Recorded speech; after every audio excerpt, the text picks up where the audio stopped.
Hello. Oh, forget the intro. Hey, just say what you said to me at rookie camp about. Ladies and Just say it.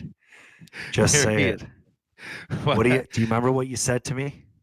At rookie camp? Yeah, it was about I was going to it was ask you what I said because I can't remember. I remember. It was 1998. However many years ago that 25 years ago, probably today. Yeah, likely it was this week for US sure. Open was on. Mark Philippoussis was the player that me and Corey Sarich used to watch in the hotel room every night. Wow, he leveled me that game too, by the way, with a big check. I I can't leveled you remember too. what I I said to you leveled you though. too with a big right. Oh, you did with a You few, got but me. But you unfortunately on said TSN. By the way, folks, welcome to episode 170B of Tales with TR. Right here, I have on the line after the whistle, star and co-host and 6-year NHLer Andrew Peters. Welcome, Andrew. it all started that night. You said, "What's up, young pup?" Did I? Yeah. Does that sound something like Terry? Does that Oh, sound it like sounds something? like something I would say, and I knew that you were a fighter. I knew that much. I remember that. Oh, I knew. I mean, I remember you, and I think we talk about this every time, and I love it because I love reminiscing. You Yeah. and Miguel Delisle flying around warm up with your helmets off because you were the only two guys that had played in the AHL that year. I was wondering because I'd played in the A, and 2 years before it, I was in the NHL. I played 4 games, but I Oh yeah, remember going, "Hey, you're sending me to the rookie fucking camp. I got a year in the A under my belt here." you Yeah, you were the talk of the rookie camp.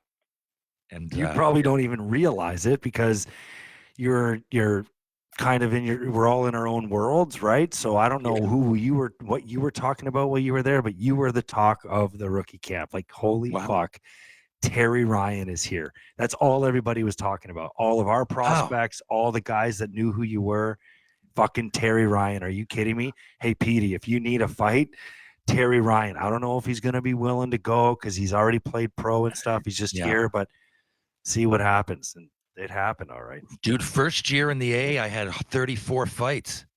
I I know remember you had being like 200 and something penalty minutes, right? 200. 256. Yeah. By the way, I thought that was a lot. You had 388 one year. You must have just had one foot in the penalty box the whole year. Like what? Not my rookie What? year. No, it took me. It was my second year, but not my first year. My first year, getting your feet wet in the American League as a heavyweight is a scary place, man. It's harder in the I AHL was than it trying to is. explain it. Look, on the lead up podcast a couple days ago to this, and I just shot the shit. It wasn't just sitting there and talking about it. I just open my computer sometimes, have thoughts, and I start talking. I started talking about camp.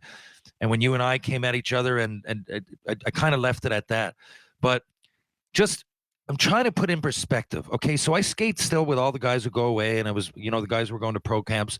And earlier, like 3 weeks ago, before a few of the guys had left, I heard, and I heard the words like they're like, "Oh man, I can't wait! I love camp." And I was like, I I don't know anybody. I'm not saying that I didn't want to work hard or anything, or like I didn't. It wasn't fun Nobody. to play like Nobody. pro hockey, but the actual act of camp. I'm like, I tell you, I heard you telling a story on your pod a while back about McMorrow, and I want you to tell that. But I'll tell you this, man.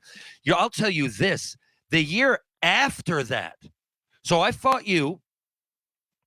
We'll get back to that in a second. But I was like, okay, because in 96, 97, I was in the NHL. I got a concussion, but I played 4 games. I'm up. I think maybe the next year I'm going to make it. I go back down now. I got Tarian. I don't like him. It's a long year in the minors, but I get 34 fucking majors. I don't recall getting a hitting from behind. I'm guessing 34 led the league, so I'm guessing I led it in fights. So because I don't recall getting any other major, but anyway, so now comes the next season, and I go to that. I'm thinking like, geez, weird that I'm in rookie camp, but whatever. I always took it like I got to do it, and they must. It's only them looking at me more. So if I do a good job, Yeah. I take it as a demotion so much as like weird. What the fuck? So the next year, I'm. I don't want to go back to Montreal. I've played for Tarian again. It's a long story without getting into the reasons. I go to Dallas camp, and I go to rookie camp again, Oh and no. I fight Erskine. I know you were telling a story with McMorrow, Oh. and I want you to tell it. I try to tell people, I'm like, it's one thing to fight in front of people and the adrenaline and everything else. Go to these camps.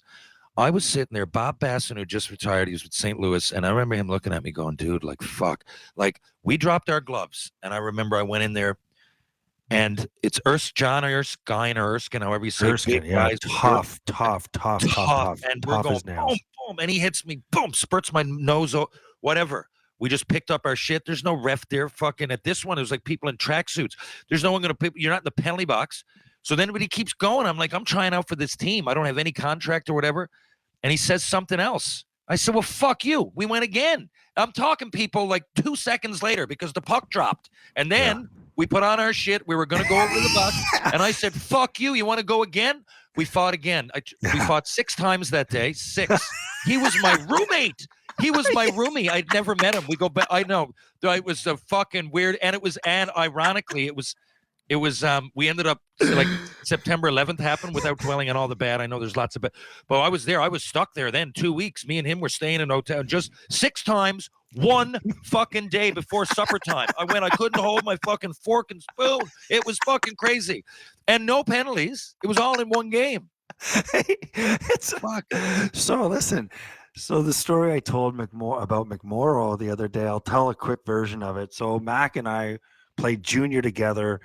And he was drafted by Buffalo. So we started, I don't remember when we started fighting in training camp, but it was pretty much as soon as we probably played against one And isn't another. it weird? Like buddies, you all get, but it's like you don't summer understand camp. something. You get there and everybody's happy to see each other, and you know that it's going to be blood soon. You I'm don't make understand. you bleed, and you're my friend.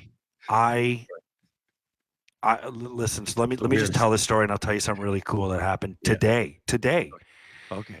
So McMorrow and I, closest of friends, and it was summer. It was training camp 2003, 2004, and Rob Ray was gone. Eric Bolton was the only guy. The Sabres always had 2, always, and you knew they were carrying 2. Okay.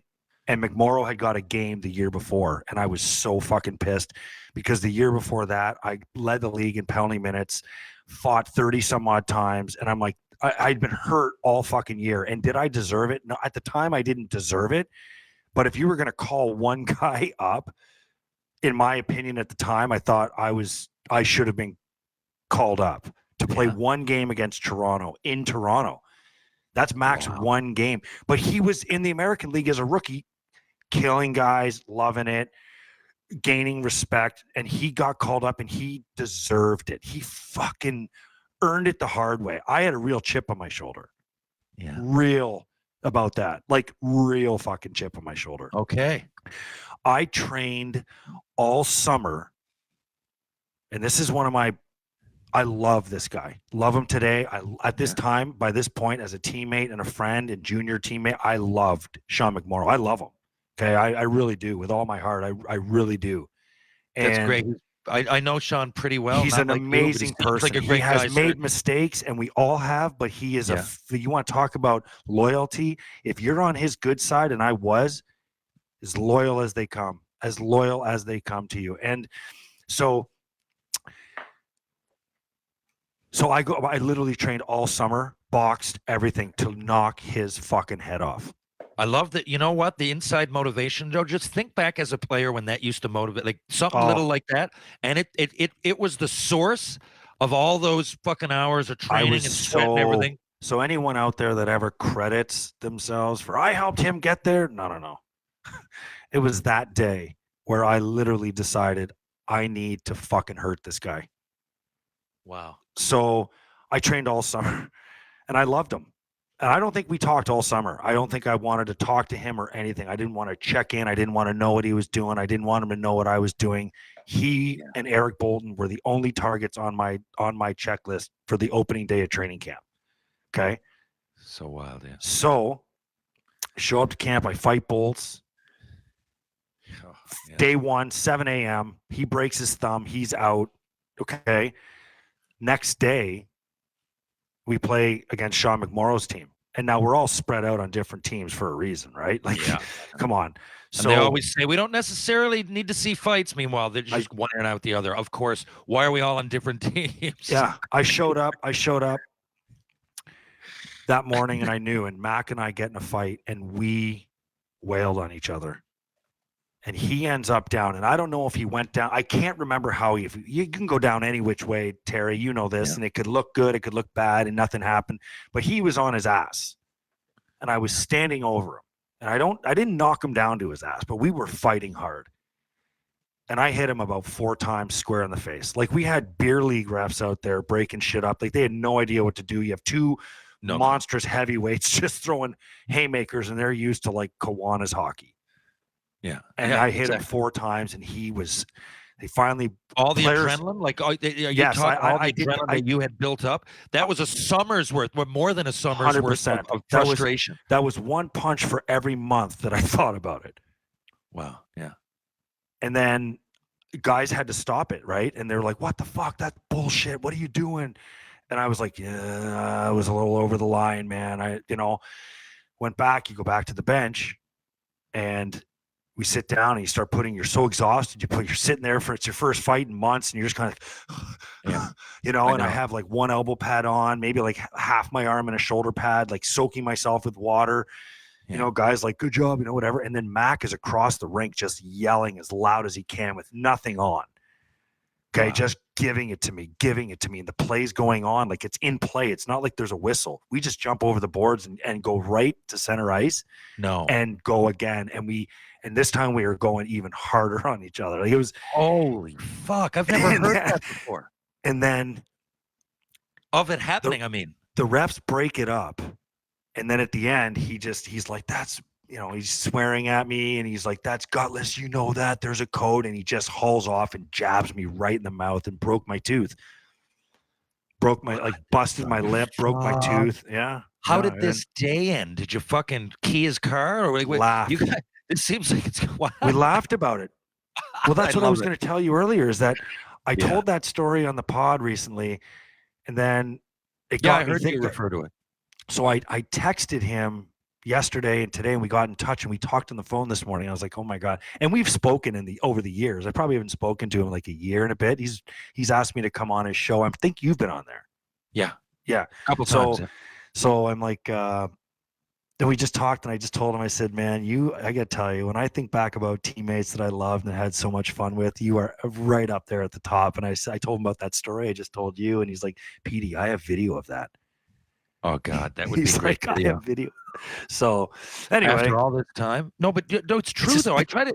People don't get realize, it, man. They think, oh, it looks cool to go out and fight. I go, I get the elements of it. The elements are great. When Hockey Night in Canada, I don't know. One of my best memories is fighting Cam Russell on there, or, I can think of good, but I'm like, to just go in cold in the summertime and just go into camp. You know how you go into rookie camp. Remember, you can get into rookie camp if you're.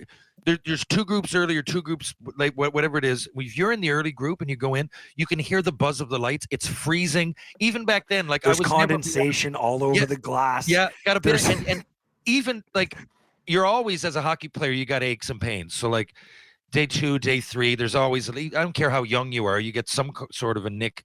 So, you get in there and it's like the last thing you're thinking is fight. It's 8:30 a.m. Like my body's just getting warmed up, and like in 35 minutes from now, I got to go and fight that guy over there. Like, fuck me. Like, we're going to be out there going at it. It's just wild. It's almost like you've got to, it's pro sports, I guess, survival of the fittest. And like you said, whatever was inside you to make you work out like that, there is a competitive nature that brought us to the National Hockey League. But I tell people, I'm like, man, to turn it off and on like a switch, and half the time it's your buddies, that's a perfect fucking example. Yeah, it's weird. And he and I were talking about how we were roommates. We were friends. I mean, he was the first guy that ever made sense of the movie Vanilla Sky for me. I'm like, what the fuck is going on in this movie? And he came over one day after practice in the AHL. And here we are, 2 tough guys watching Vanilla Sky, and he's pausing and he's going, okay, do you understand what's happening? I'm like, no, is she the other one? Is like, whose face did he just bury in the pillow? I'm so confused. The other thing is that Sean McMorrow, for a guy, I mean, yeah, everything when you hear about this guy from every angle, you're expecting this. I don't know. I was expecting I don't want to say dumb. That's not the right word, but not someone so articulate. He's a fairly smart guy. He's a really smart guy. He's, in the creative arts, in just world, in knowledge, in politics, in music, in movies, and sports. He knows a little bit about a lot, and he's well. I mean, to me, it's not a fluke that his podcast is doing what it's doing. He's, it's gaining momentum, and he's a good host. But listen, those. So getting back to camp, okay. So you go through, and for us, I don't know about you guys, but on one of those first days we had to do the physical, the train or the testing. People say now, oh, you guys use camp to get in shape. I'm like, not quite. I remember having to work like my dad's era, maybe, but we had a. It wasn't kind of as specific as now. Like I remember doing the same kind of workout as Sako Koivu and Darcy Tucker. We different body types. That doesn't really make sense now. But we were, it wasn't as specific, but we were definitely working out. And we had to do the combine stuff. There was just I don't remember there being a combine. I just remember going to camp and doing it all there. But I mean, remember coming in and like having to go out there and those games were insane. They were nuts. And then to go get this physical testing. Did you go through that as well? And Oh, we all did. I mean, like the wind gate and the VO2? well, we had a skate test in Buffalo that was worse than all of it. I mean, they had this it was like you started on the goal line and you had to fly all the way down to the far corner. No, Yeah. you had to fly all the way down around the far neutral zone blue line dot, back down so like a figure eight around the neutral zone dot, sprint to the corner, a series of pylons, okay, out from the corner all the way up around the face-off dot in that corner to the hash marks, come out at the hash marks, sprint to the top of the circle at the far end. Okay. Doesn't sound Okay. hard, but it is. Okay. Well, if you got to do it at the top of you possibly can Top go. of your Like I said, speed. the wind Now, gate doesn't sound hard. 45 seconds, sure. Wait till you got to do it at your top level, going uphill, whatever it is they do to you. but you get back to you have a heart rate monitor on, you have someone in the corner, and then you have about, I think it was 30 seconds or a minute, maybe. Let's say a minute, just for less dramatic sake. 1 minute. Then you had to do it again, again, again, Oh and God. again. So you have 5. So by the end of 3, like when you get to 3, you're like, okay, just got to get through 3 and then monitor how I'm feeling. You get through 3, and now you're like, I think 4, I might be straight legging it down the straight. Okay. And there are guys that were fucking standing straight up, like walking, on their Oh toes. yeah. At the end of 4 and almost all the way through 5. And I was one of them, man. I mean, this just tested everything. And guys dreaded the skate test. Fucking dreaded it. But I've heard of it. We didn't have to do it. I remember being just so after the first, I was so deflated. I felt like a little boy amongst men after the first one. After that, I kind of knew what was going on. At least keep yourself in shape. Call the boys in the summer. Make sure everybody's doing something. The first one was an absolute eye opener. I did, I think, one pull up. the Like best, though, being a strong guy is when you get under the bench and you throw up. I think our test was 205 and you put it up. I think I've heard legendary stories of guys throwing 225 up for like 40, 45. I think I put 205 up. I think it was like 30, it's like 38 times maybe, I think, wow, which actually, that would believe have it or been the not, most. That's what we had to do. 205. Remember getting like 10 out of it and being okay. I'm all right. But that's I that's a was lot. 247 at the time, and I was, Is that what I you was, came in as? So when you came in like junior, what would you? Obviously, you're what 6'4". yeah, junior, I was So like 180, 185. And then, okay, so you had to work into your so no shit because you went a second round pick, man. Think about that. Were you 34th? yeah, 34th. Like You know that's what I a did wrong high. though? You know what I did? You know what mistake I made is I got too big. I thought I had to be 240 to handle the heavyweights. And I wish I had been more confident in my strength at 225. I think 225 Okay. was a perfect weight and a perfect strength. I mean, relatively speaking, all heavyweights in the NHL are similar in strength, with the exception of guys like George and then guys like Bugard. And these are the guys you're I heard, training to yeah, not I get heard Vivi killed talk by. about seeing George with his shirt off. I went through Yeah, that too. Like, I know yeah, I River. fought him in the A. I couldn't even. Like, it So wasn't even like I just buried my head and act like I've never. He had complete control of my yeah, body. He could have done anything he wanted to do yeah. with my body. Anyway, I cut you off. Sorry. No, Keep no, going. no. That's fine. That's my point. And all I'm saying is you're fighting to not get killed by those guys. But at 240 versus 225, I don't think I'm losing that fight to George any differently. You know what Yeah. I mean? So I fought him at 225 and I fought him at 247, and it was the same thing. so After Yeah, go. I think I focused too much on that, and it took away a lot of my mobility up top and down below because I was carrying so much bulk. It's funny because my experience in Montreal was unique to say the least. But the people who drafted me got fired, right? So when Houle came in, and I guess eventually Vigneault, I think I was valuable to them as a fighter because like Houle was a nice enough guy, man. I still talk to him, but I remember him saying, because I said, "Why'd you pick me in the first round?" He said, "Well, I didn't." So Serge Savard did. I don't know that I would have. You know, you could need to work on your skating, which I did. Hey, it's an opinion. I think people said that from day one. I think I could have proved that wrong, but whatever. I get it. But point being, they after my first year when I had all those fights, they put me on creatine, and they're like, well, you might as well be 210, 215. I didn't like it. I went looking back even now, like 2 years of that, and I went back to 195. There's just something. I know we're two different leagues when we talk about fighting, but to me, there's a level of stamina, and I like to be able to move. Like I know I'm.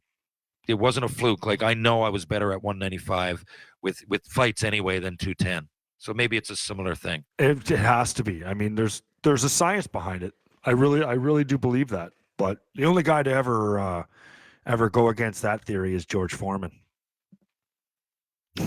Oh, George Foreman. Oh, yes. Okay, I thought you were talking about a hockey player, the boxer. Yeah. Fuck. But I mean, I just watched a thing on George Foreman. He was fighting heavyweight titles at 50 and 52. Yeah. I forgot. I remember them didn't know saying that? he was an older guy. I mean, Rocky, they fantasized all that. He was fighting for real.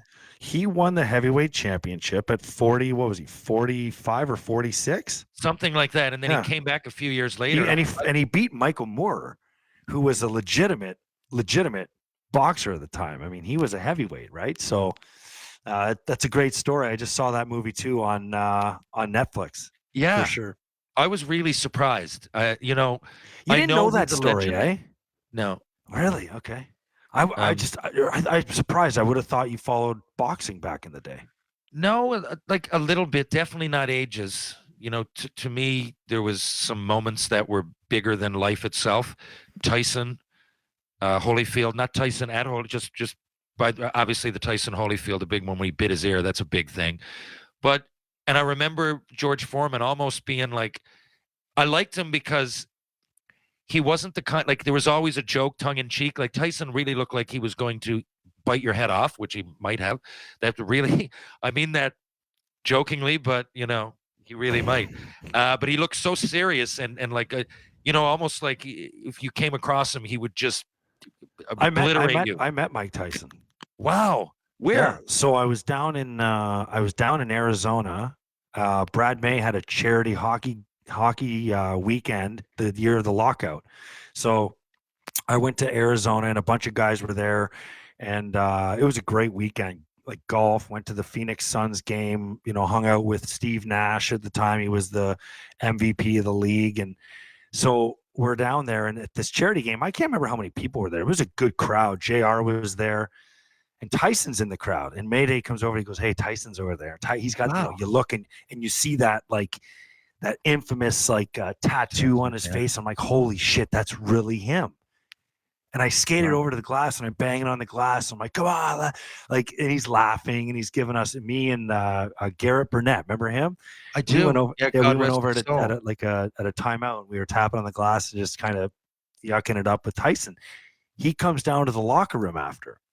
So he's walking through and I got to meet him and talk to him for a few minutes, but all he cared about was seeing Jeremy Roenick. He's like, "Where's the Jeremy? Where's the Jeremy?" And he's walking through, "Where's the Jeremy Roenick? Got the what?" And that's like, he's got this. Here he is, this like absolute killer, and I'm towering over him, and he's got this like high pitched voice, and I couldn't believe I was standing there talking to Iron Mike Tyson. Yes. Yeah, it was. I got him to sign my. I have his autograph. I got him to sign my charity game jersey. That is a great story. Yeah. See, when you asked me about, the stories of growing up looking at Tyson, it was two different things. I looked at it as him as like a ferocious animal almost, but later, super nice guy. Like he was really friendly and like engaging in conversation. Where are you playing? Where are you from? And I'm just kind of like, holy shit, because he like knows that I know everything about him. Who doesn't? You know what I mean? We know where he came from, right? And He seems in interviews, but even back then, he wasn't even doing many interviews, and he was putting on a front as boxers do. To get back to it, I like Foreman because he seemed to always be in on the joke. But Tyson now, like Tyson to me now is what Foreman was to me then. Like he seems approachable. I'm glad you said that. I think you're the first person I've known that actually met him. But in his interviews, he seems way more laid back. You gain knowledge with age, I guess, right? But it's an evolution. But the guy seems really approachable now. He certainly didn't in 1991. Yeah, no, I would say that's probably accurate. I probably might not have engaged with him the same way though. Yeah, I suppose. Yeah, you probably wouldn't have. Now Yeah. this is new Mike we were talking to, so that made a bit of a difference. Speaking of all that, 9/11 just happened. Do you remember? Because I'm just curious if you remember. I was in a room with John Erskine at the end of that story I told you. Do you remember where you were? Me and my buddies were together yesterday, and most of the dressing. There's only so many things in my life I remember exactly where I was. Do you? Where were you? It had to be camp. Hockey players were in camp, weren't they? So I'll tell you a very quick, kind of interesting story surrounding this. I grew up in St. Catharines, which is 45 minutes from Buffalo. Yeah. So I drove in that morning, was fitness testing and all that stuff, like get your medicals done, like the whole day. And I got there early that morning because I was a rookie. So rookies go in early. So and this is before rookie camp and you get everything done there. You all do it at the main camp. So I was there like 6 a.m. in Buffalo at 6 a.m. doing medicals. I was out by 11. No, I was out by probably 9. I was across the border and back home. And I just remember my brother turned on the TV. I was packing because training camp was supposed to start in my hometown in St. Catharines.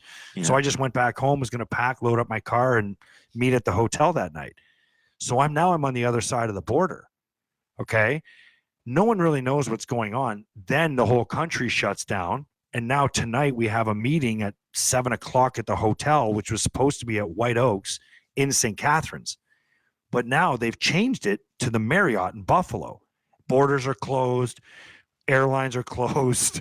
I'm on the other side. I'm the only person not in America. You're the only one. That was my next question. I'm the only one, and I'm a 21-year-old prospect. And you're over there in Surrey, boys. You must have had to stay over for a while. Well, I took the risk. I drove to the border that night, and they kept me at the border for like 45 minutes. Where are you going? Why are you going? The whole thing. I mean, I had all my visas and everything. I'm like, listen, I'm just going to training camp. I'm a pro hockey player. We have camp like 15 minutes up the road in Amherst now because it was supposed to be in St. Catharines. I had to tell the whole story. They finally let me go after a long stint with the customs and border and immigration and all that stuff. I'm surprised because that was the beginning of a whole new era of border. It's the first day. Any flight anywhere. Borders. I show up to the Marriott and I sprint up the stairs and the meeting's over. But I had spoken to, thankfully, cell phones were in effect. I called director of player personnel and I told him what was going on. He's like, get there when you can. I'll explain it. Totally understandable excuse. And I walk in and the first person I see as I'm running up the stairs and I'm 21 is Rob Ray. Of course it is. Of course. Couldn't have been Stu Barnes, who would have been like, oh man, or Curtis Brown, who's, super, hey man, don't worry about it. Everything's going to be fine. Totally. It was Rob Ray. Not only was he tough, he looked tough. Like he would have been. He was a hard ass on the young guys, but knowing him now, I say this to him all the time. I'm like, I can't believe what a dick you were to all of us. You're such a softie. I said, I can't believe how I let you trample on us. Like, it's unbelievable. He goes, you guys were all young and weak. But anyway, so he's coming down the stairs. He's old school. That's old school. He says to me, not really the meeting you want to be late for, eh? Yeah. And you're just thinking. And I'm like, border to St. Catharines. I'm from there, went home. I'm like, and I was so rattled. First day. So yes, do I remember 9/11? I remember the 9/11 2001 very well. Speaking of old school, what do you make of this Babcock stuff? I think like Biz showed his message, like that that someone had sent him. I don't know if it's a player overreaching or exaggerating what happened. The whole thing seems peculiar to me. People don't know what I'm talking about. Mike Babcock, I believe, Biz claims that someone gave him pretty good info from the inside that Babcock was asking to see people's phones and put it through his computer. So I mean, the way Babcock explains it, it was bring the team together. If there's any level of breaking That is privacy just there, I so think it's weird. fucked up. It just seems weird. It's like he's back again. He's not even kept. No, but that's why Just so weird. More details have to come out, because if some guy thought it was weird that he wanted to see pictures and stuff, this is what I tried. I try to come up with these scenarios in my head. Like, how does Babcock have the nerve to ask for something so private? Right? Yeah. So, especially on the eggshells that he should be on. Correct. So, right? To the point perfectly. So I think to myself, could the guy have been like scrolling through his phone with Babcock, showing him his phone, and he comes across like maybe him, I don't know, doing a line of coke or I don't know, anything, and he's kind of like, anything. Or did Babcock actually force him to put it up on the big screen? If he did, that's insane. I think it's fireable. If he did, I think you get rid of him. It's insane. I know. But if the guy's scrolling through his pictures and Babcock sees something that's like character questioning, with and he's with his buddies, or and he's like, what was that? He goes, no, go back to that. Then I mean, maybe it's kind of like, maybe get rid of that shit. It's an invasion of privacy. 100%. It's like, I guess someone was anything. How do you feel? Just if you want to complain about it, but that was. I don't know, man. Do you ever open your phone to show somebody a picture of your kids or something you're doing, acting or whatever, and they're standing over you, and you're kind of like, whoa, back the fuck up? Yeah, I'll never do it again. It happened to me once in a bet, like I don't know what it was. It was something real private. Someone opens their phone to grab a picture. I step back and step away. I don't want to seem like I'm invading their privacy or appearing as a creep. I'm just, to me, if I open my phone and I'm like scrolling through my pictures, I don't care what it is. I mean, I could have a picture of my kid's turd in my toilet, blown away at how big it is, that I sent to my brother, but that doesn't mean I want. It's personal. Yeah. I don't want. Could be someone sent you the picture. Sorry to out my kid. No, I know exactly what you're saying. Sorry, Brody. But it's just, I mean, could be someone sent you the picture. It's insane. This story is so insane, and if there's any truth to it, how do you earn trust again? How do you earn trust? I don't know. It was tough. I think even after some of some people don't care anyway, but there were some things said in Toronto that just kind of pushed that limit. I think the mind games, I don't want to get specific. There was a thing with Mitch Marner. It just seemed odd. I would think that the last few years. Well, do you know what he did? He asked Mitch. Do you remember what he did? He asked Mitch Marner. He to turn on his teammates, right? He asked for a list of players that he thought didn't work the hardest, or something that could work harder, or something along those lines. And God, he said, I want much like a Michel Therrien tactic. That's and he's like, and I think Mitch Marner at a young age is like, well, maybe this guy.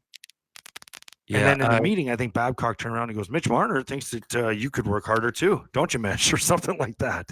It's terrible. I would hate to be asked that question. You're asking me to do that. You're asking me to be a teammate. You drafted me to be the ultimate team player, and now you want me to sell my buddy down the river. And if I don't, you're the coach. You're asking me to pick a side between the coach and the boys. Man, what a terrible position to be in. I don't know. And you're trying to come back from that. Okay. Now, like I said, I think everybody deserves. I mean, second chance is one thing. Depending on what it is, we grow. It's an evolution. But that's another weird play. This is a weird play. You're coming back. You know all eyes are on you. You know it. Just get to fucking coaching. You're a great coach. But if it is just what Boone Jenner says, but this is what I said today on our podcast about it. I said, like maybe he wouldn't have the nerve to do that to a Boone Jenner, but maybe he would do it to a younger guy that maybe he has influence over, so that when the older guys are asked about it, they're just like, what are they talking about? It? No, everything was totally cordial. It was great. He showed me pictures of his family. I showed him mine. But then the younger guy's kind of like, well, that's bullshit, because in my meeting, he's like searching into my phone, Maybe because he knows Boone Jenner's character. Maybe he doesn't want to mess around with Boone Jenner. Maybe Johnny Gaudreau's he's not gonna take that bullshit from Babcock. Yeah, that's Like maybe it's who he imposes his will on versus, yeah. it being kind of like a general move that he's doing.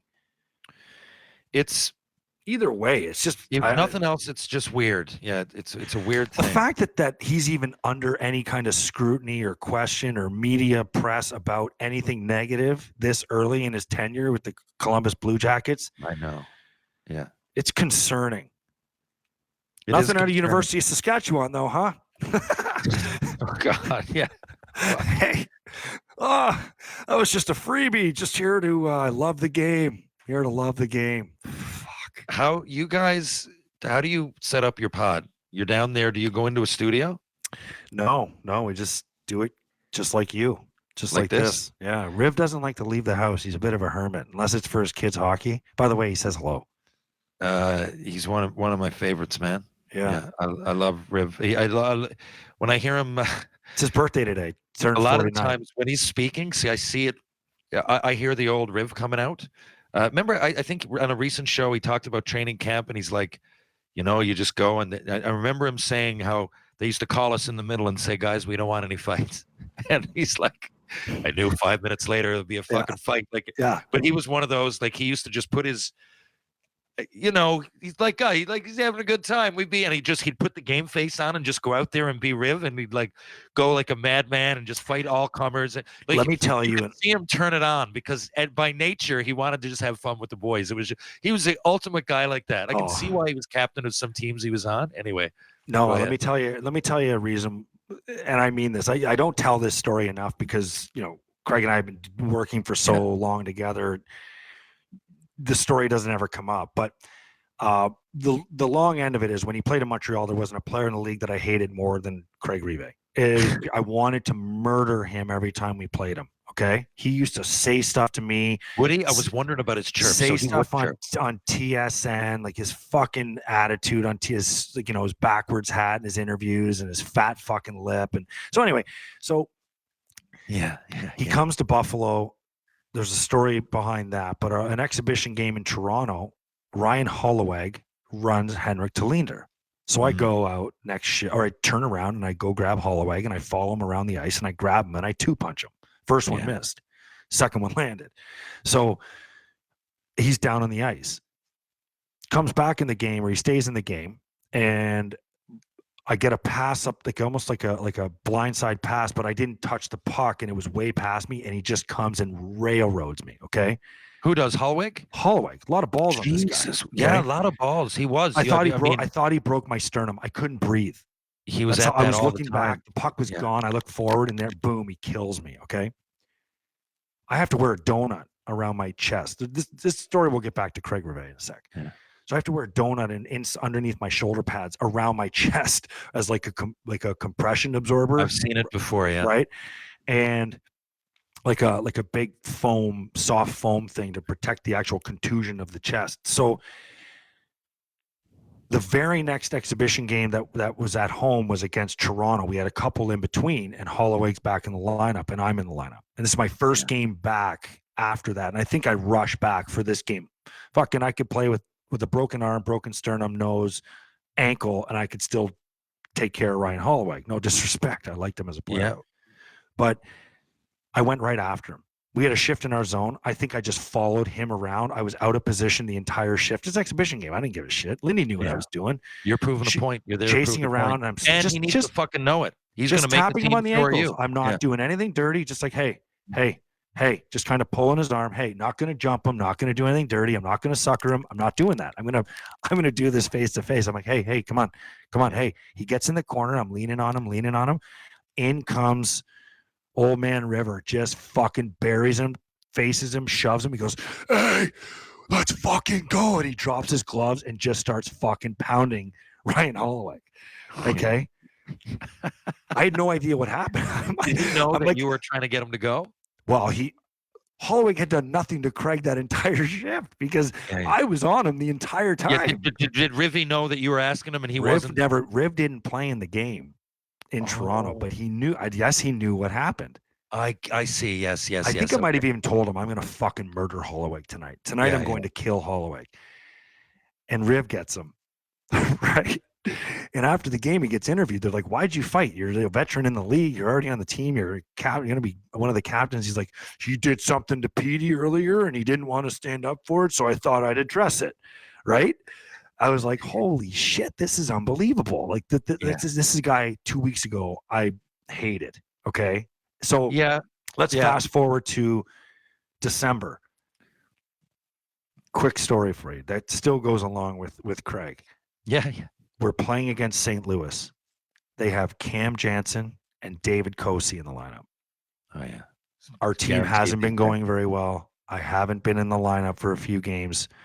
Magically, for some reason, Lindy decides to put me in. We know why. Yeah. 2 reasons. Jansen and Cossey. Okay. Yeah. So I'm like, I'm going to make a statement.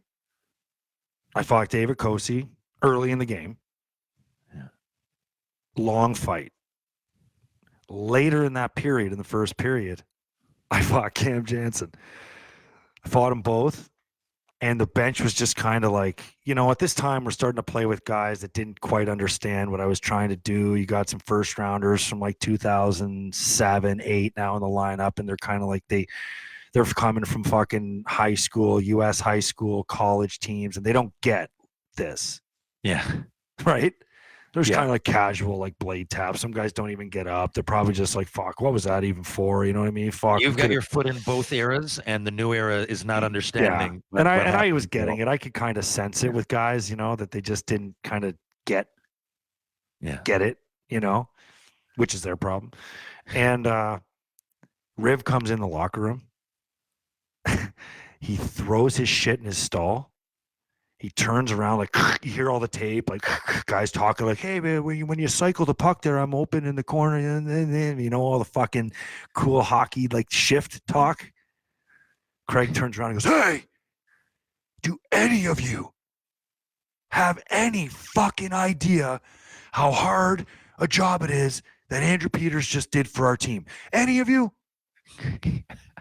I love that he did this. Right? And it's quiet in the room. And I'm kind of like embarrassed. I'm like, don't do this, Riv. Like in my head. He's like, anyone?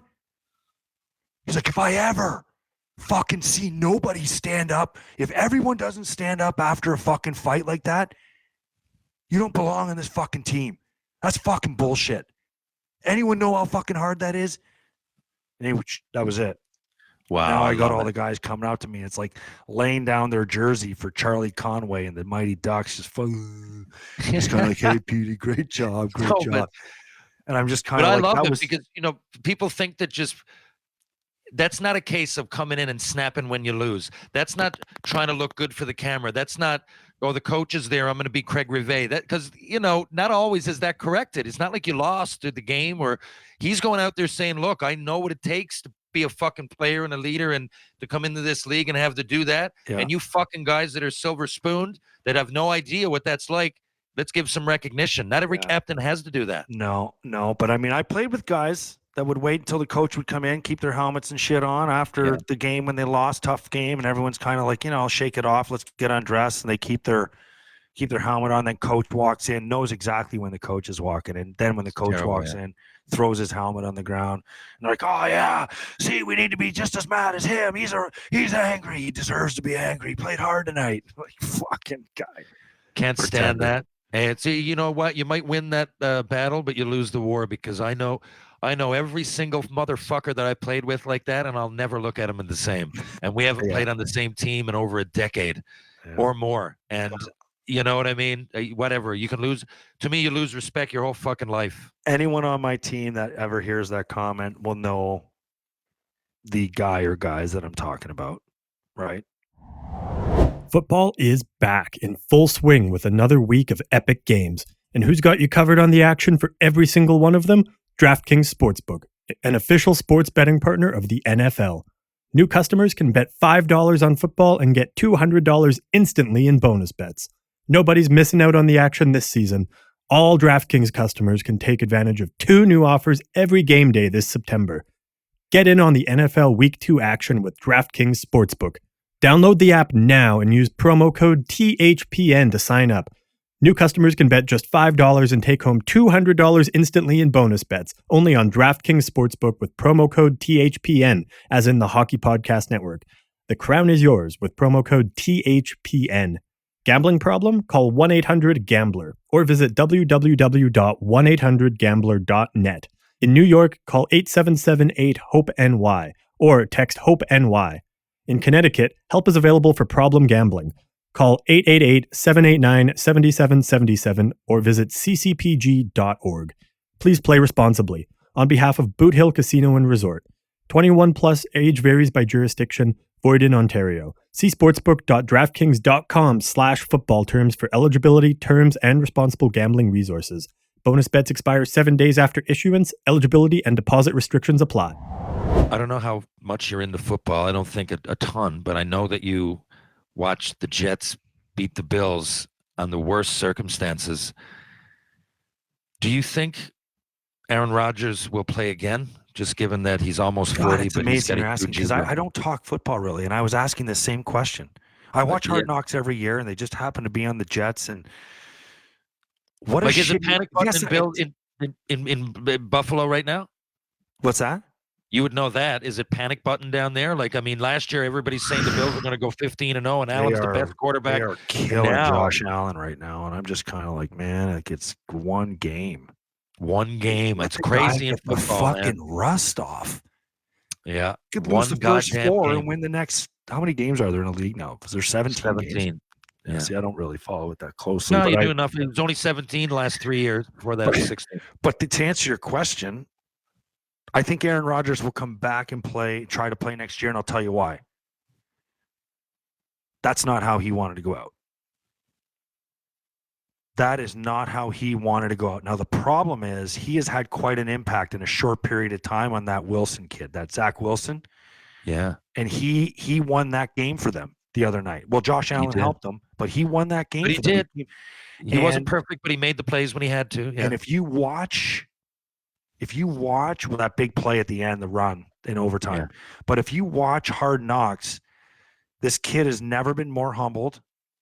And I think watching Aaron Rodgers and how he talks to people, how he treats people, how he conducts himself really helped this kid. And I think you're going to see, I think Aaron Rodgers will be back, but hopefully he's around this kid. I'm not a Jets fan, but I like to see people do well. I really do. I'm not a Jets fan, but like, I'm not even a Rodgers fan. But when I saw him coming out on September 11th with the flag, and it's one of those fan bases that's often been tortured, and I'm going, wow, these people are pumped in 4 plays.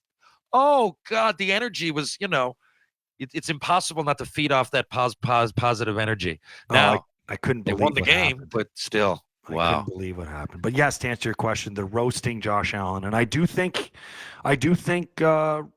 Rodgers will be back, because I don't think that's how he would have wanted to go out. But maybe, I mean, there's nothing for him to play for, which is probably why you're asking the question. But I don't know. He has one more year. I was asking for a few reasons. I was just curious. Someone asked me as why, and I said, you know what? It's a great question. I think he's got a question. He's got a huge ego, and I don't necessarily mean that in a bad way. You use your ego to your advantage sometimes. If he wants to harness that energy and play again, then it's going to be tough, though. Part of the reason I asked is because Achilles aren't easy to get over. But so if he wants to, he's going to have to really be committed. He might just have to go back to a dark room for another few days or whatever, dark house. For like whatever. And he's giving them a break, isn't he, at like $20-odd million? Hey, what? There are tens of millions of dollars. People talk about, well, Achilles is hard to get through. Well, yes and no. Certainly is. But not with a guaranteed $18 million. Yeah, I mean, come on. I get through it just fine. Yeah, just fine. Yeah. So something else. I'm answering some of my own podcast questions, by the way, and I'll get to social media last after this. So people are asking me, like, really, I'm surprised at how many people don't think that it's a good signing to sign Ryan Reeves. Like, you got to have somebody there. He's an NHLer. In my mind, I don't know. Doesn't he still carry? I mean, he carries.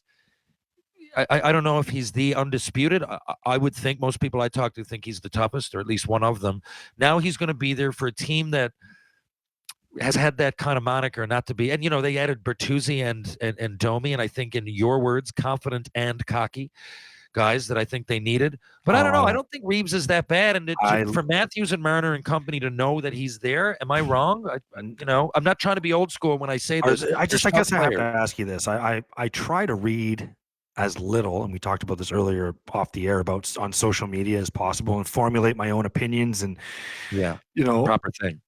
Because that way you're not hijacking anyone's point. You're always coming up with your own original thought. And so to anyone that thinks that Ryan Reeves is not a good addition to the Toronto Maple Leafs needs to give their goddamn head a shake. Okay.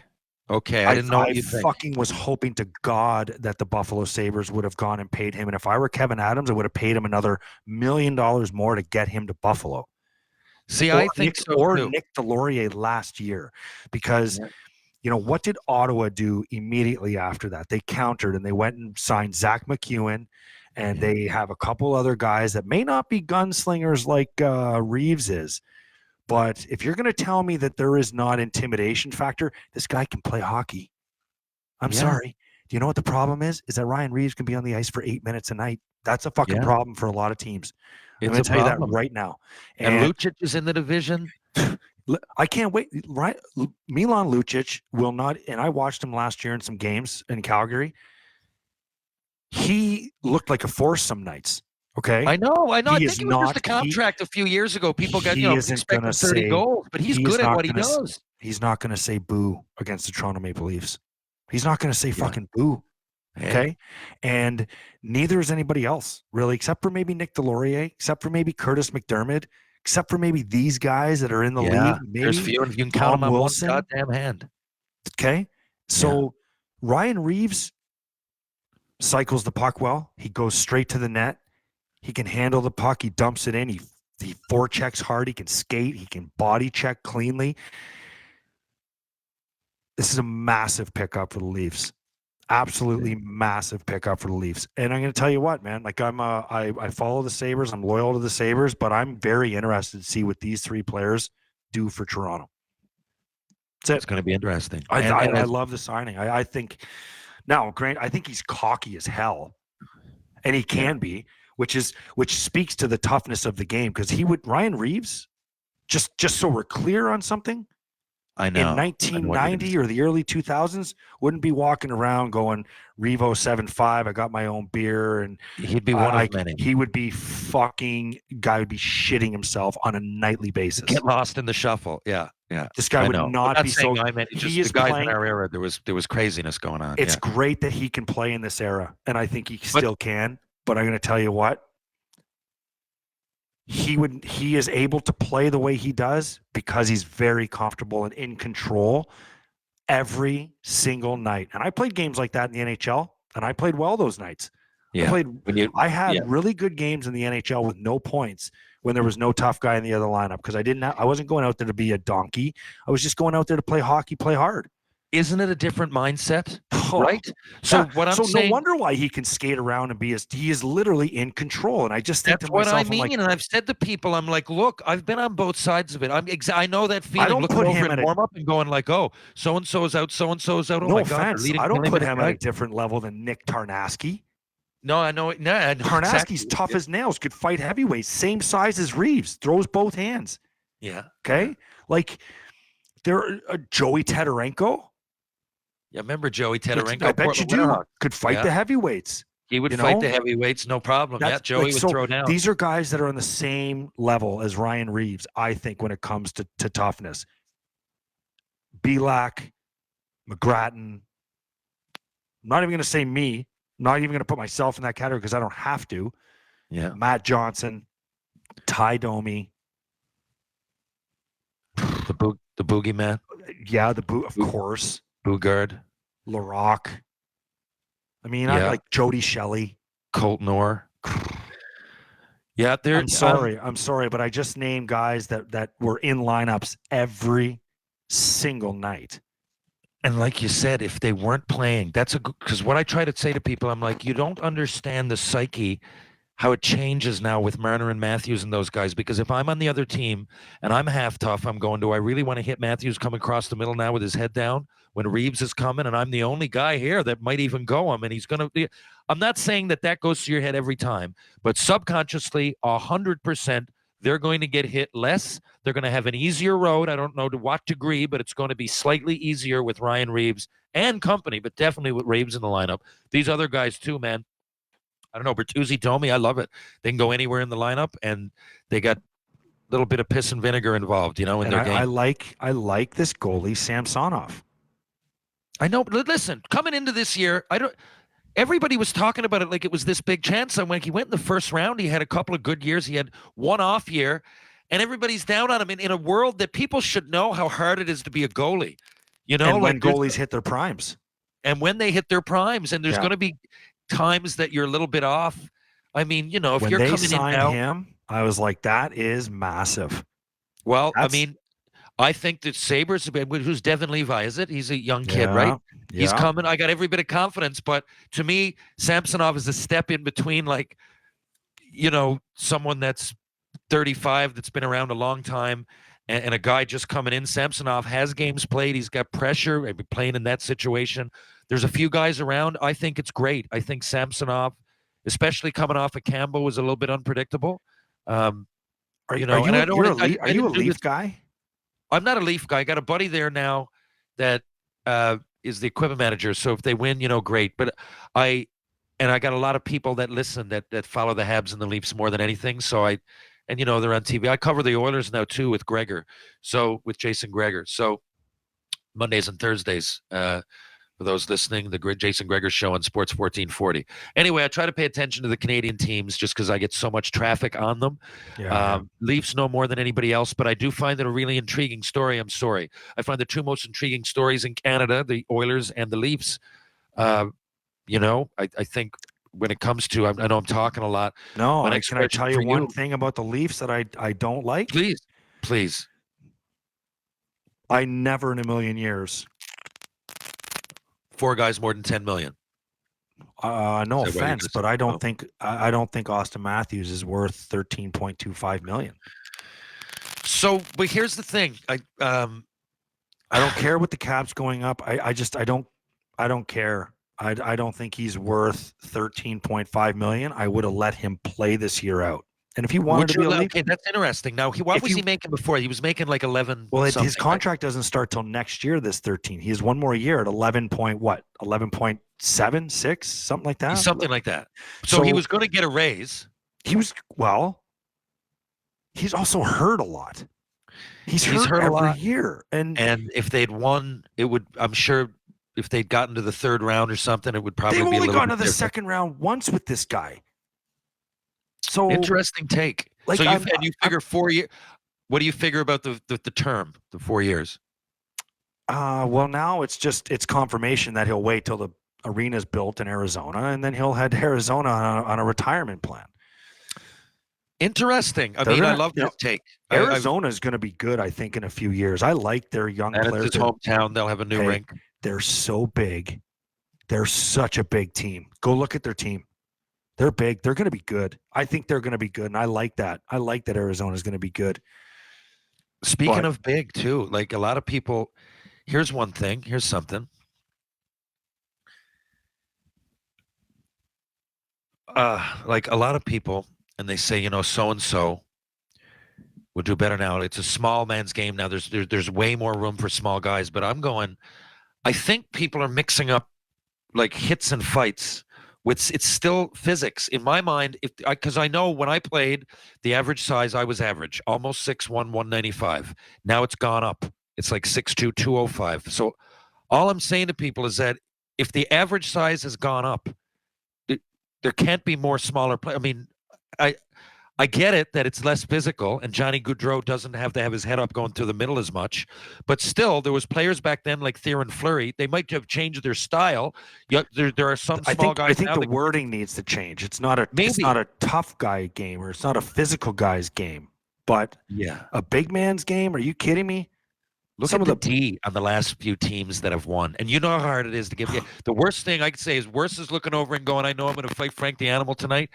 by Lois or whatever, is going, oh my God, they don't have a D-man under 6'4", and teams are building their teams around this now. And I think that's as powerful as anything. Am I wrong? Yes. No, you're not wrong. Look at Buffalo.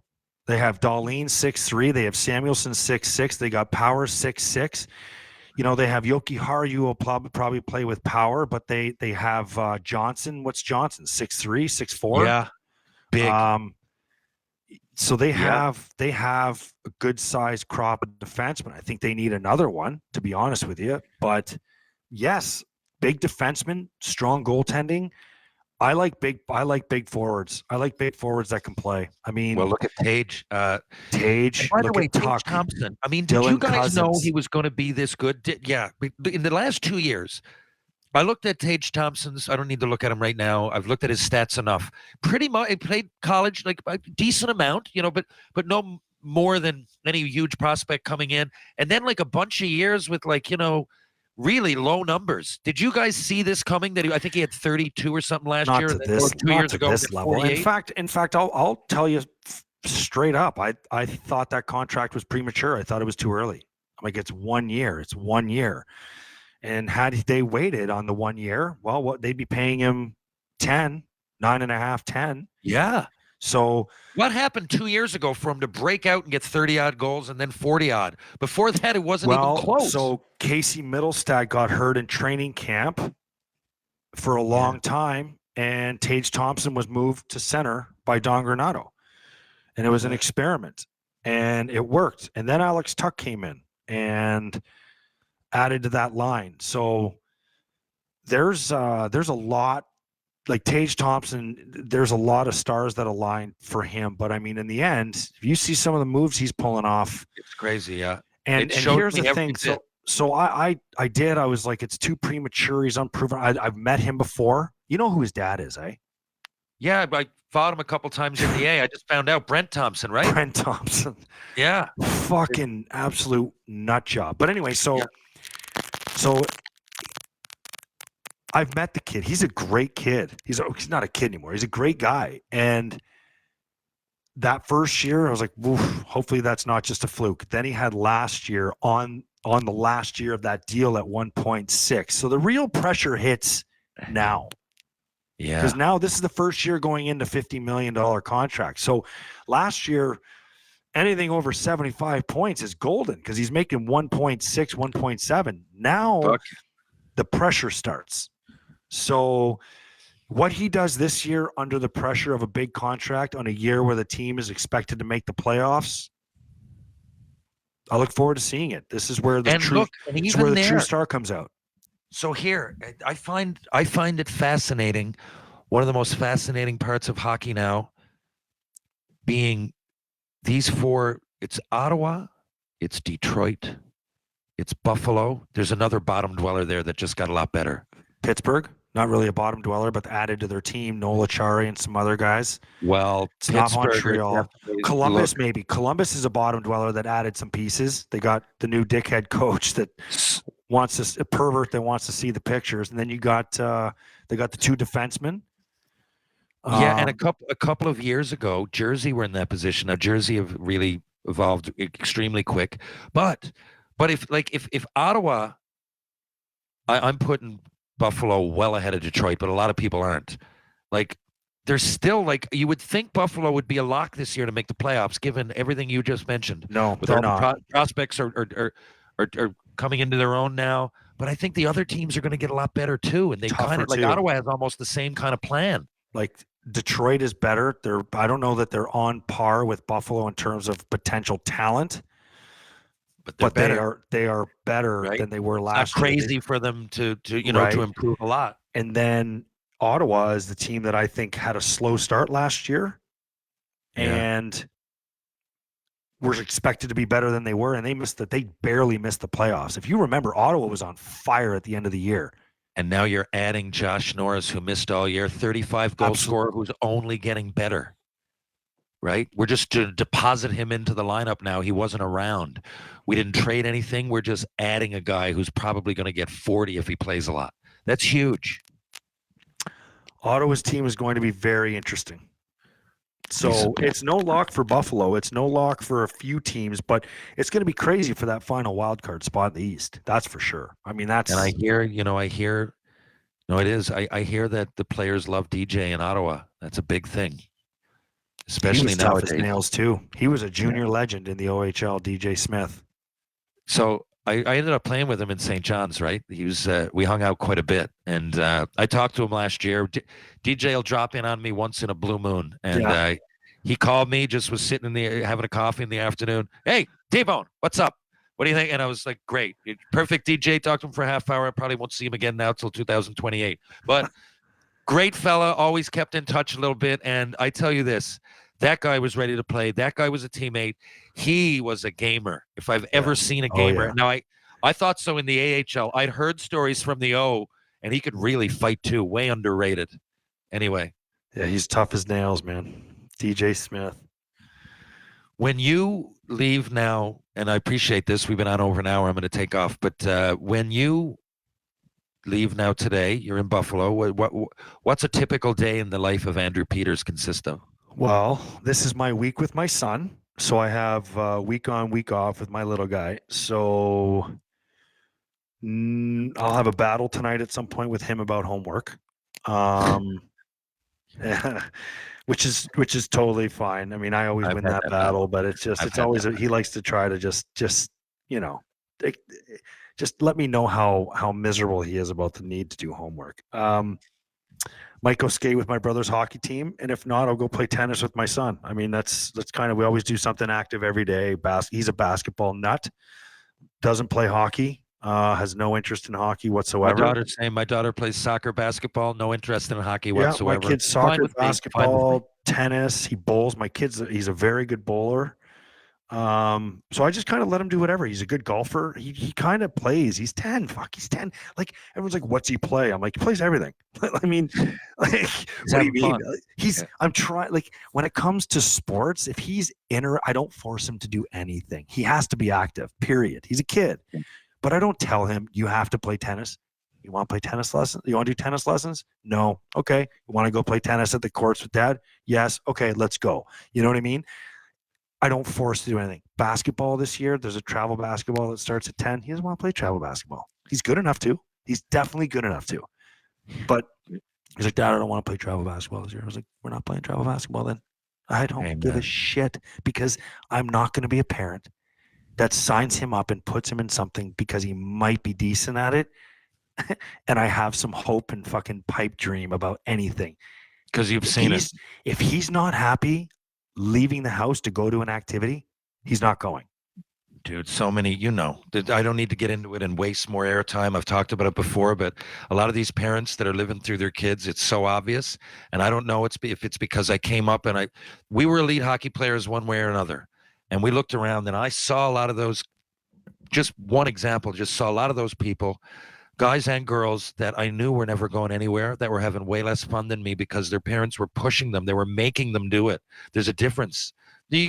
Point someone in the general direction. Now go on, fly away, little birdie. Well, meet your friends, go out and play soccer, whatever. Let me tell you a story that changed shot clock. I'll tell you a quick story that changed my life before I let you go about my dad. Yeah. My brother, as you know, was an incredible hockey player. He was a second overall pick in the OHL, second rounder in the NHL. Didn't play in the NHL. I went to camps with him. He was a great player. Yeah. Oh, he's it's an understatement to say how phenomenal he was. Okay. So that being said, my parents handled me very differently than him. And by that, I mean, I think every parent might appear crazy when it comes to hockey players because of maybe what they do or the lengths they'll go to for their kid. Like, hockey players make families broke, man. But it's you're so close but so far. You know what I mean? So it's kind of like that gamble, and you'll do anything for your kids. So my brother had a chance to move away from home at 14 to go to Toronto, and he was asked by the Wexford Raiders, do you want to come and play with us? You'll live with the coach and everything. And my parents, I remember I was a kid. I watched this all happen. They gave him the choice. And then my brother's like, yes, I want to go. So they let him go. People thought that was crazy. People thought, whatever. It's what happened. So point is, a couple years later, maybe even a year later, I was nowhere near as good as a hockey player as my brother. Okay. So I just felt like chasing that path was so unrealistic for me. And Yeah. I walked home from school that day. My father was the athletic director at Ridley College, and we practically lived right on campus in a school home. He was the director of athletics. And I walked right over to his office, and I remember I said, Dad, it was the end of a hockey season. And I said, Dad, I don't think I want to play hockey anymore. I think I was probably 12. Yeah. Maybe 11. 12 for maybe 12. 6th grade. So, and I said, I don't want to play hockey anymore. And he said, okay, well, what are you going to do? Because you can't sit around and do nothing. He said, so you got to pick an activity that you can do, but whatever it is, I don't care. So my dad was a squash coach, coached at Princeton University. And I said, I don't know, maybe I can play squash. He goes, okay, great. He's like, do you want me to coach you? Do you want me to find you a coach? Do you want me to find you a place to go? And I said, no, can you coach me? And he said, yeah, I'll coach you. So I left his office. He goes, go home and I'll see you at dinner time. It's exactly what he said to me, verbatim. And I remember I walked home. I was like, huh. So I don't have to play hockey. It wasn't, it was a realization. You figured It was in a the back of your mind realization that I you had a to. choice. Yeah. And I from that moment, I was like, huh, okay. So I guess it doesn't matter how good I am. I guess it doesn't matter if I live up to my brother's expectations or level at that point, being ranked in the 2nd overall pick in the OHL draft. I mean, it's, it was a little more clear to me that I didn't have that pressure, right? So, which is great. It's funny you say that because, I had a similar story as your brother. But I only played hockey to be able to hang around my brother and be able to hang with his buddies because they were the cool guys. So in order for me to be able to hang with my brother, I had to be not a hockey player, but I had to be good because they were on the ice together. They were skating hard together, and I had to just fucking fight to keep up. And they kicked the shit out of me, man. So, but you kept doing it. Oh, but you I didn't kept going do it back because your father made you. When I went away, that's people. My dad got shit because a lot of people thought he was forcing me. He was the opposite. He knew I was good and he provided the opportunity. But I remember being on the plane. He's like, we can get off now. I'm like, what? I remember, but I'd rather play for O'Donnell. I'd get a hat trick every game. Like I'm supposed to grow up, Dad, not to go away and play G. He's like, sure, we can, but you still exactly. You still got to stay focused. You're going to get through school. You still got to pass your exams and everything. There's going to be an opportunity for you, Terry. You're an elite player now. I don't care where you go. We can get off the plane right now. Yeah. And he was never one to force me or you got to. But he would, always provide that opportunity. Terry, if you want to work out, here's the money. I remember when I was 16, I was figuring out where I was going to play tier 2. And, I had an agent at the time who I eventually fired. But, I mean, I was calling teams on my own. I mean, I was talking to teams. I was talking to Milton. I was talking to Georgetown. And I picked Georgetown that year because the coach calls me. And I'm like, I want to go to a good team because I don't want to play on a bad team. I need to get drafted high in the OHL. Like this is when hockey's starting to get a little more serious for me. And I'm 16 and I get this call from a guy by the name of Rick Bintz. And he says, Andy, I'm going to be flat out honest with you. We're going to suck this year. We're going to suck. And I can't pay you anything, but you're going to play a lot. Music to your ears. And I said, where is this again? He said, Georgetown, Tier 2 Junior A, OPGAHL, or whatever it was at the time. And I'm I'm in. I'm like, I'm in. We won 3 games that year. It's so funny, though. That I went in the 2nd round of the OHL draft. It probably could have gone in the 1st if, I'd done more or whatever, but I didn't. I went in the 2nd round, and that's fine. But I played a ton, and if I didn't play hard, I didn't play. So he kept his promise, See how you just told a story about your brother, and then you told yourself one about yourself. Totally different. Your motivating factors were different. You're both clearly talented from the same family. I mean, you clearly a similar route. But when people ask me, and what is this route or that route or what should I'm like, everybody's different. Yeah, your experience was completely different up to that age, right? Yeah. Now you're still a big prospect and everything. But I see what you mean, and I love the brotherly part of it.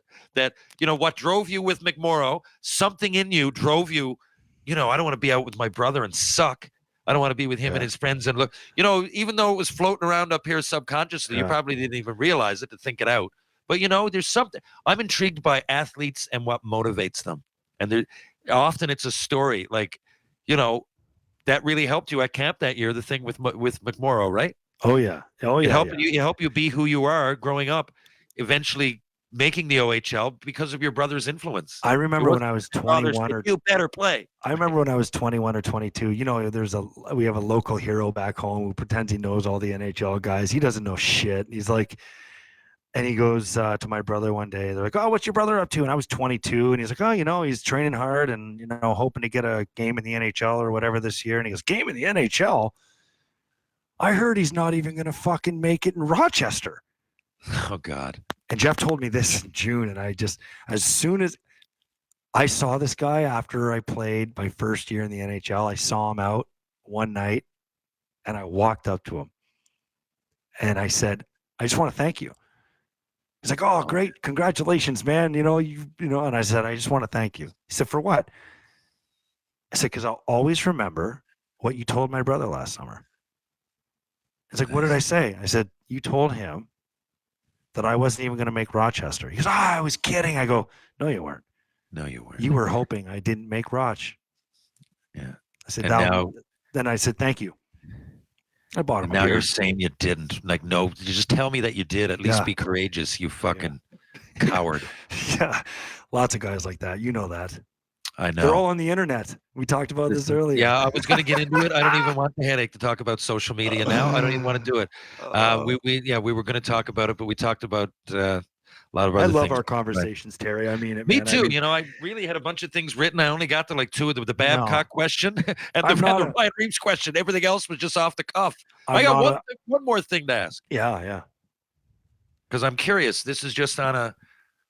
I'm fascinated by border towns. You grew up in St. Catharines. Did you go over a lot? Like, were you familiar? I know you ended up playing in Buffalo. Obviously, you know it now. Oh But yeah. would you be over there as a kid and stuff? Oh yeah. I mean, tournaments in Buffalo.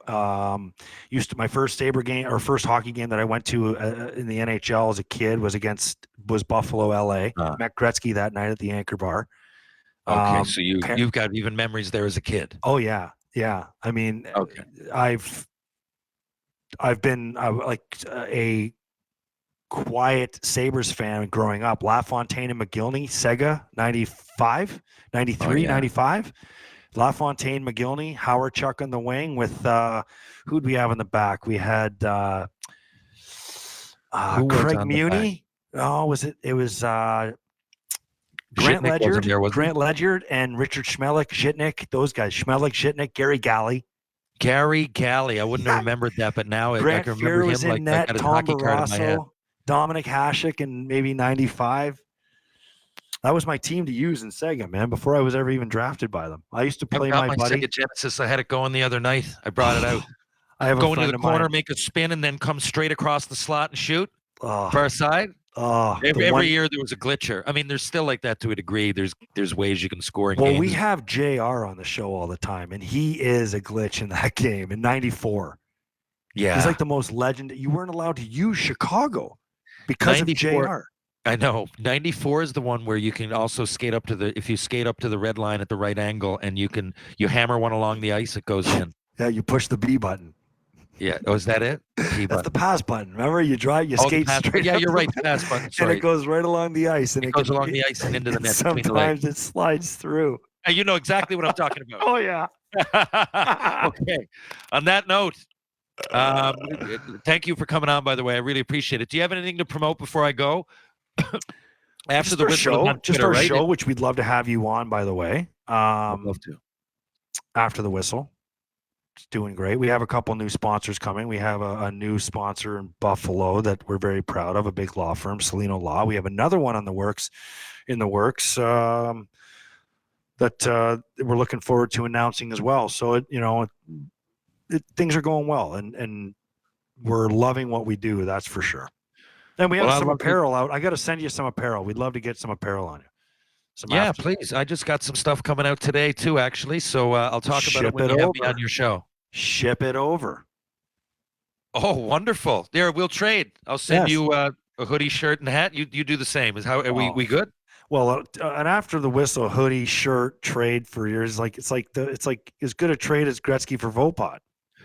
Gretzky for Vopat. He was played with Roman Vopat down in the minors. We split with L.A. Yeah, in Fredericton. Oh, Yeah, man, what a character, Roman Vopat, Western Leaguer, Prince Albert. Yeah. Well, he's Roman Vopot, wasn't he the key piece in that Gretzky trade from? Well, he was supposed to be a great guy, but he wasn't any key piece in any trade. I tell you that. Well, I mean, afterwards. What I mean is that his career didn't. No offense, Roman. Yeah, turn out like he wanted it to, but neither did mine. Roman was a great person, and you know what? He was a European that liked to throw down. He was a decent teammate. Roman he Vopat. was tough as nails. He was tough. He as was, nails. yeah. He was decent. Yeah. I meant no disrespect by that, but that's just a hockey analogy, man. It's like being Munson. You know what I mean? Yes, I do. The hockey analogy. That's the hockey analogy of being Munson. Being Munson. I haven't heard that term in a while. I'm going to use it though. Oh, Roy, it wasn't that bad. What is it about great sex that makes you have to crap? Oh, I haven't seen that in so long. We used to watch it on the bus. What year is Kingpin? Oh God, I don't know. It's one of the funniest movies in the history of movies. But underrated. Though. I haven't, How about when he wins the championship? Like you got the guy with the rubber hand sponsored by Trojan, okay? In this bowling match, and then this is one of Bill Murray's one of his greatest characters, okay? And so underrated. Way underrated because you never hear it anymore. If you talk to people about Bill Murray's greatest movies, they'll say Groundhog Day, What About Bob, Caddyshack. They'll go right down the list. But he's walking away after winning the championship, and he's got his comb over bacon strips off to the one side and his bowler body, and he's like, "Oh, I can't believe I almost lost to a guy with a rubber hand." He's plays it's like his most perfect role too. Oh, that and Scrooged. It was like they were written for him. There's a documentary called it's about Bill Murray. I know. I saw it. Oh, he just shows up to parties. Yeah, he just randomly shows up and didn't in the they said he has a phone number that you can leave a message, but he doesn't have at least maybe he does now. I don't know. This was a few years ago, the movie, but I can't see why a 70-odd-year-old would change, but he's very hard to get a hold of, and he just shows up places, checks messages once in a blue moon, kind of off the grid, and he's a legend because of it. I think that's the best stardom way of living. And you forgot What About Bob? But I think I said What About Bob? You didn't hear me. That was the second one. You'll have to check the tape on that. That's possibly my favorite comedy of all time. Yeah, same here. Really? Yeah. Oh, fuck, man. Oh, yeah. I could quote that whole movie. I watched it so many times, and it continues because of Bill Murray. If it wasn't for him, I don't know what it is, but I can't look at him without laughing in that movie. Normally, regardless anyway, I like them all. Groundhog Days, Scrooged, all of it, like I said. But What About Bob? I think it's playing off Richard Dreyfuss. Oh, my God. I think he mentioned someone named Betty. I'm Betty. She's Betty. Oh, so you're Betty. Do you remember when he pretends to be the detective? I do.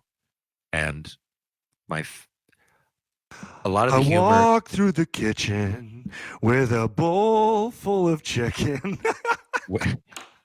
A lot of my favorite comedy is when it's just implied.